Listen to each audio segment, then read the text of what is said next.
Maraming pyesa ng bike dito. Sa pwestong ito, puro bago. Kaya na maraming siklista. Kada weekends ang pumupunta rito. Tapos nagdakad-lakad pa ako. Sa banda rito, maraming keychain, may cartoon at anime character. Ang cute-cute niya ng lahat. Parang ako. Lalo na yung mga sapatos na ito. Ang gaganda niyan, 20 pesos lang ang isa niyan. Sa pwestong ito, mukhang marami ako mabibili dito. Gaya na lang ng lagaring ito. Sa laki ng mga ipin nito, madali ko lang mapuputol yung mga kahoy at mga sanga ng puno. Pwede rin siya pambakal kasi napapalitan naman ng talim to. Mukha naman matibay kasi gawa rin sa bakal ang handle nito. Pero magaang siya kaya mapapakinabangan ko to. Tapos nakita ko to para maliit na samurai. Ayos pang hiwa ng hotdog to. Wala tayong lechon eh. Kumay lechon eh.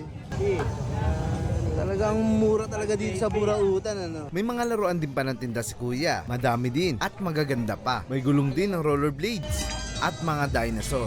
Ang gandahan dito, pag bumili ka sa kanya, libreng shopping bag, yung Angry Birds pa.